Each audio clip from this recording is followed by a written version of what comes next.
ඉවතාලට සියලු දෙවි දේවතාවුන්ගේ පිටේ 33 කෝටියක් ඉන්නේ ඉන්නවද? නැත්තම් එහෙම ඉතින් ඔයාලා ගොඩ දාන්න කෙනෙක් නැහැ. 33 කෝටියක් ඉන්නේ හින්දා ජනගහන දෙකයි ගන්නන්නේ කොටි. එක්කෙනෙක් වෙනම දෙවියෝ සෑහන ගන්න 15කට ආසන ගන්න 10 පැනලා ගන්න බලාගෙන ඉන්නවනේ. හරි. ඒක ඉතින් අවුලක් නැහැ. ඒ රැකවරණේ අපි වෙනුවෙන් තියෙනවා. ඒ රැකවරණේ තියෙන ඉන්න හොඳයි මිසක් නැත්තම් ඉතින් අම්මෝ ලේසියෙන් ගොඩ දාන්න බෑ. හරිද? හරි. හරි. අපි කතාව ඉස්සරහට එනවා. ටග්ගල ඉවර කරගන්න.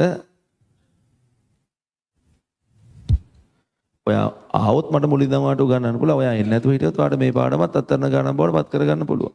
ඒකත් අත්තරිනවා. ත්‍රිකෝණමිතියත් අත්තරිනවා. අනුකලන ඒකත් අත්තරිනවා. හරිද? අපරාධය වයසට ගියේ. හරිද? ඇත්තටම අපරාධ වයසට ගියේ. අර මිනිස්සු ඉන්නේ වයසට ගිහලා කිසියම් ප්‍රයෝජන වැඩ නැහැ වගේ කියන්නේ කිව්වොත් සමහර අය ඉන්නවා. මිනිස්සුන්ට අපහාස කරනවා නෙමෙයි. දැන් ඔය ගෙදර සමහරලාට එනවා මේ උයන්න උදව් කරන්න අපි ගන්න අය ඉන්නවනේ. ඒගොල්ලෝ වයස අවුරුදු 50යි 55යි. උයන්න බෑ. හරිද? ජීවිත කාලෙම කළ දේ රස්සාවට උයන එක. හැබැයි උයන්න පුළුවන් කන්න බෑ අපිට. හරිද?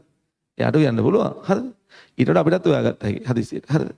උමනා නම් උයන්න නැති වුණාට මං කියන්නේ උමනා නම් ඊටත් වඩා මොකක් හරි ගැට ගහගත්ත එක ලොකු දේවල් කරගන්න බැරි වුණාට හදිසියට මොකක් හරි දේ ෂේප් කරගත්ත හැකි. ඒ කියන්නේ එයා නිකම් වයසට ගිහලා තියෙන. එයාගේ වෘත්තිය ඇතුළේවත් විශේෂීකරණය වෙලා නැහැ. හරිද? මොකද එහෙම වෙන්නේ බෑ.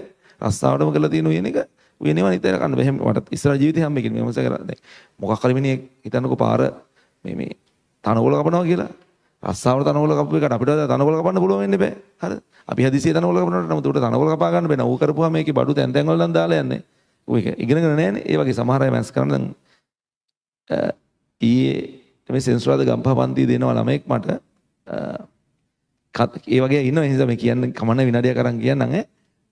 26 පන්තියේ මම 26 පන්තියේ ප්‍රවේග කාල ප්‍රස්තාර පටන් ගන්න තුන්වෙනි දවසද කොහෙද ළමෙක් කියලා ඇවිල්ලා මම ගානක් කියලා යනවා. යා නිකන් අහන්න මෙන්න මේ වගේ කතාවක්.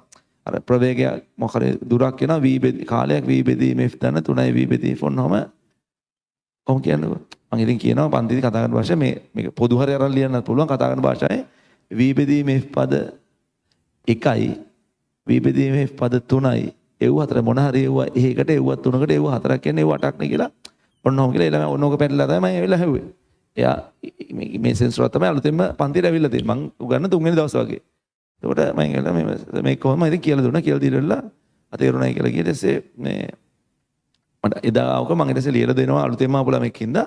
ඔයා ප්‍රවේග කාල ප්‍රස්තාර මුල් ටික බලලා මෙහෙම කරලා එන්න කියලා මං ලිව්වා. ලියලා දුන්නා. යාට කොලේක කෝල් සෙන්ටර් එකෙන් මේක ඉල්ලගෙන බලලා දෙන්න කියලා. ඊට පස්සේ ළමයා මේ මට කියනවා මම 27 කරන්න ඕන ළමෙක් නේ. මේ 26 පන්තියට ඇවිල්ලා තියෙන්නේ 27 කරන්න ඕන ළමෙක් කියලා.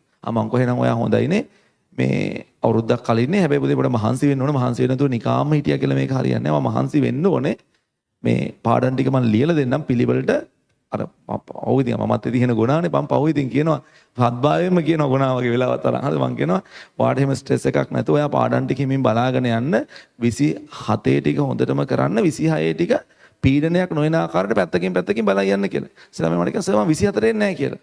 මම කොහා කියනවා 27 වෙනස කෙනෙක් හරි ඉගෙනද? නෑ 27 ඉගෙන ගත්තේ නෑ කිව්වා. මම කොහේ කියන්නේ? නෑ මට අයියා කෙනෙක්ද කවුද කිව්වලු මේ 27 තමයි ආ දැන් කරන්නේ. මේ 27 ඒවා මොකුත් බලන්න ඕනේ. ඒක ඉස්කෝලෙන් අල්ලා ගන්න මුල් පාඩම් ටික දැන් පාඩම් හිතන්නකෝ.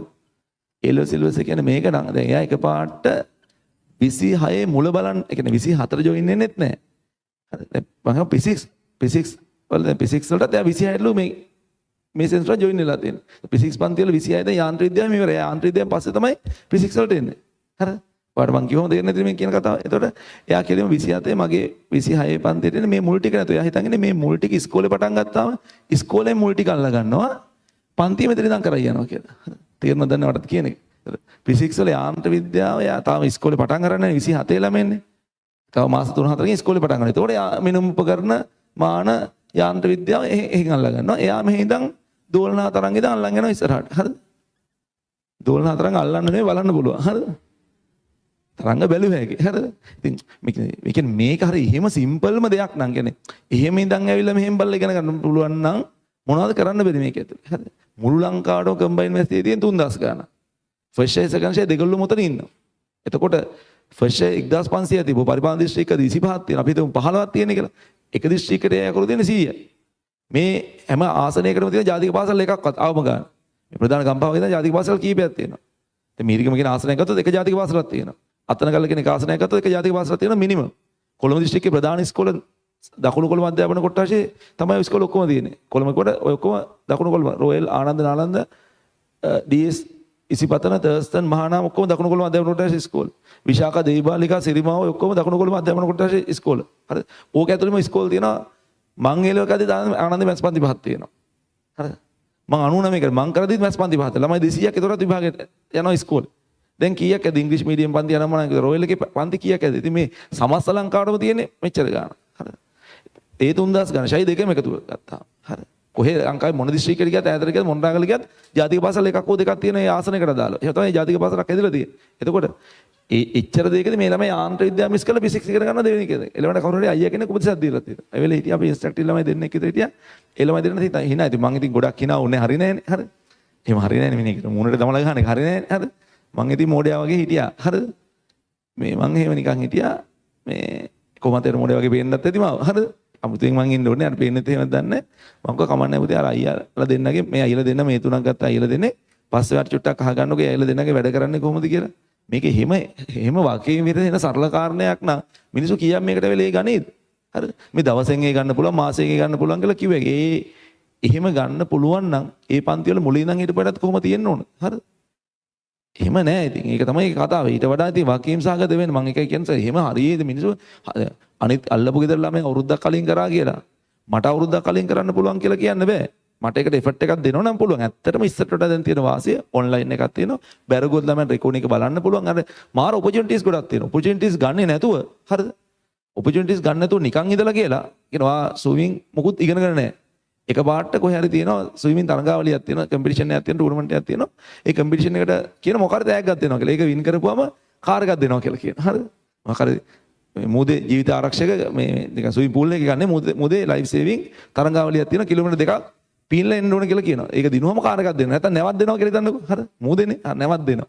හරි. එතකොට මේ ඔයා කවදාවත් පීනලා එක පාට නැවක් දෙන හින්දා ඔයා යනවා ඒක පීනන්න මුද පීනන්න. ඔයා පීනලා නැහැ. ඔයාට පීනන්න බෑ. හරි. ඒ වගේ අර එහෙම වාක්‍යයෙන් විරහිතව මේක කරන්න බෑ. ඒ හින්දා ඊට වඩා හොඳයි මොකක් කරන්නේ වෘත්තීය පුහුණුවක් ඉගෙන ගන්න. හරිද? යන්න මේසන් බාසුන් නැහැ කෙනෙක් ගාවට. ගිහලා අත්තට ඉගෙන ගන්න. හරිද? ඔයා ලොකුවට හිතන් ඉතින් ඔයාට වෙන ස්කිල් එකක් නැත්තම් මොනව කරන්නේ? ඔයාට මේ කිව්වම නිකන් ඒක මට ගැලපෙන්නේ නැහැ වගේ තියෙද. ඔයාට කවුද ටයි එකක් දාලා ඇඳුමක් අඳලා සූට් එකක් අඳලා කලිසමක් අඳලා ජොබ් එකක් දෙන්න ලක්ෂයක පඩියක් දෙන්න. මොකක් සඳහාද ඒක දෙන්නේ?